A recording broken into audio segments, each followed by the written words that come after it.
শহর থেকে দূরে মহিপাল নামের একটি গ্রাম ছিল। গ্রামের মোড়ে বটতলায় নতুন একটি ফুচকাওয়ালার আবিষ্কার হয়। এই ফুচকাওয়ালাকে আগে কখনো গ্রামে দেখা যায়নি।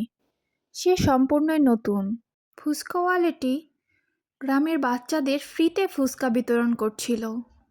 এই ফুচকা নিয়ে যাও ফুচকা ফ্রিতে টাটকা টাটকা ফুচকা। এই ফুচকা নিয়ে যাও ফুচকা। তখনই ওই পথ দিয়ে রাজু ও সিথি যাচ্ছিল। ফুচকাওয়ালার ডাক শুনে রাজু ও সিথি ওই দিকেই যাচ্ছিল, কিন্তু সিথি রাজুকে অনেক বারণ করছিল। দিদি, আমি ফুচকা খেতে চাই দিদি। এই ফুচকা নিয়ে যাও ফুচকা, গরম গরম মুচমুচে ফুচকা। ভাই যাস না, এইসব ফুচকা খেতে না মা মানা করেছে। বাইরের জিনিস খেতে না মা তোকে মানা করেছে। খাস না ওগুলো, চলে আয় বলছি। রাজু সিথির কোনো কথাই শুনল না। অবশেষে সে ফুচকার দোকানে চলে গেল। সে ফুচকাওয়ালাকে ফুচকা দিতে বলল। কাকু, আমাকে দুটো ফুচকা দিন। আরে এসো এসো বসো, ফুচকা খাও, যত ইচ্ছা তত ফুচকা খাও, সকল ফুচকা তোমাদের বাচ্চাদের জন্য ফ্রি। ফুচকা নাও ফুচকা নাও। রাজু খাস না তো ফুচকা, তা আবার ফ্রিতে ফুচকা, এত খেলে তোর পেট খারাপ করবে, খাস না, চল এবার বাড়িতে চল। রাজু সিথির কোনো কথাই শুনল না। সে অনেকগুলো ফুচকা খেলো। ফুচকাওয়ালা সিথিকে বলল। এই মেয়ে, তুমিও ফুচকা খাও, টাকা দিতে হবে না, ফ্রিতে ফুচকা নাও, বেশি বেশি ফুচকা খাও। সিথি কোনো কথাই বলল না, চুপ করে দাঁড়িয়ে রইল। তারপর তারা দুজনে বাড়িতে গেল। বাড়িতে গিয়েই রাজুর পেটে ব্যথা করতে শুরু করলো। রাজু তখন কান্নাকাটি শুরু করে দিল। রাজুর মা বলল, কিরে, কি হয়েছে, কাঁদছিস কেন? মা, জানো তো, গ্রামের ওই মাথায় একটা ফ্রিতে ফুচকাওয়ালা এসেছে। সে ফ্রিতে ফুচকা দিচ্ছিল। রাজু ওখান থেকে অনেকগুলো ফুচকা খেয়েছে। আমি অনেকবার নিষেধ করেছি, সে আমার একটা কথাও শুনেনি। রাজুর মা রেগে বলল, কি রে, তোকে না আমি নিষেধ করেছি বাইরের খাবার খাবি না, তারপরেও আজকে বাইরের খাবার খেয়ে এসেছিস? রাজুর মা রাজুকে অনেক বকাবকি করছিল। হঠাৎ করে রাজু মাথা ঘুরে মাটিতে পড়ে গেল। কেউ কিছুই বুঝতে পারছিল না। তখন তাকে ধরাধরি করে ডাক্তারখানায় নিয়ে যাওয়া হলো। ভাবে দেখতে দেখতে গ্রামের এক একটার পর এক একটা বাচ্চা অসুস্থ হয়ে পড়ছিল। গ্রামের বড়রা কেউ কিছুই বুঝতে পারছিল না, এটা কি করে সম্ভব, একসাথে এতগুলো বাচ্চা কিভাবে অসুস্থ হয়ে পড়তেছে। এসো বাচ্চারা, বিনামূল্যে ফুচকা খেয়ে যাও তোমরা। এই ফুচকা, বাচ্চাদের জন্য ফ্রিতে ফুচকা পাওয়া যায় এখানে। এসো এসো, ফ্রিতে ফুচকা খেয়ে যাও। সিথি সে ফুচকাওয়ালার দোকানে গেল।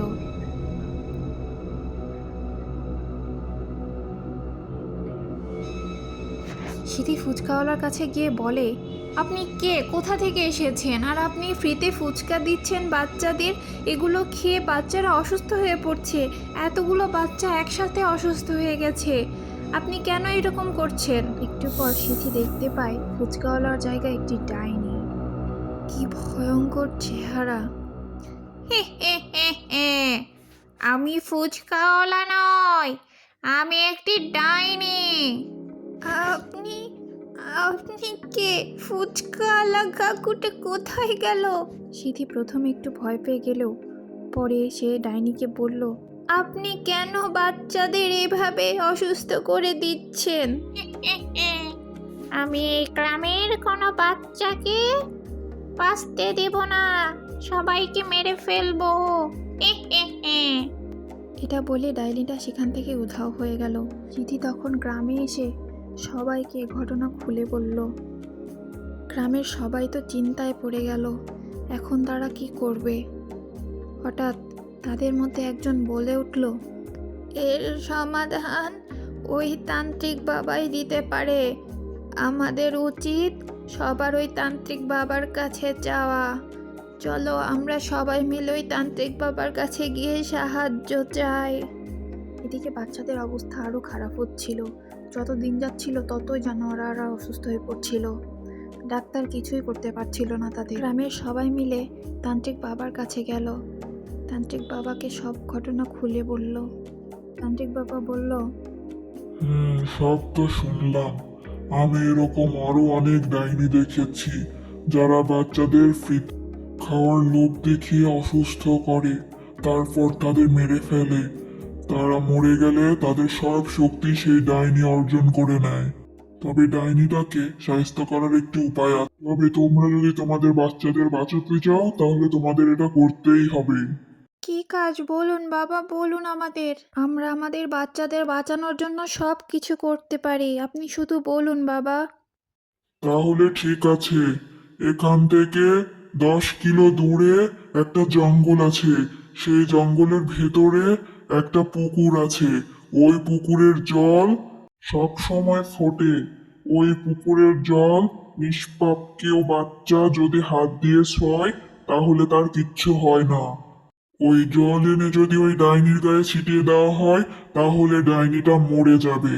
আর ডাইনিটা মরে গেলে বাচ্চারা সুস্থ হয়ে যাবে। এছাড়া আর আমার কাছে অন্য কোনো উপায় নেই। এখন গ্রামের লোকেরা চিন্তায় পড়ে গেল যে ওই ঘন জঙ্গলে যাবেটাকে। তখনই সিথি ওখানে যাওয়ার জন্য সিদ্ধান্ত নেয়, কিন্তু তার মা বাবা অনেক তাকে মানা করে। আমি ওই পানি আনতে যাব, আমার বন্ধুরা, আমার ভাই অসুস্থ, আমি যদি পানি না আনি তাহলে ওখানে কেউ যাবে না, আর আমি তাদের সুস্থও করতে পারবো না। না মা, তুই যাস না, আমার একটা ছেলে এমনি হসপিটালে ভর্তি, আমি তোকেও হারাতে চাই না, তুই যাস না। রিঙ্কি কারো কথাই শোনে না। সে পরের দিন বিকালবেলা রওনা হয় সে পানি আনতে।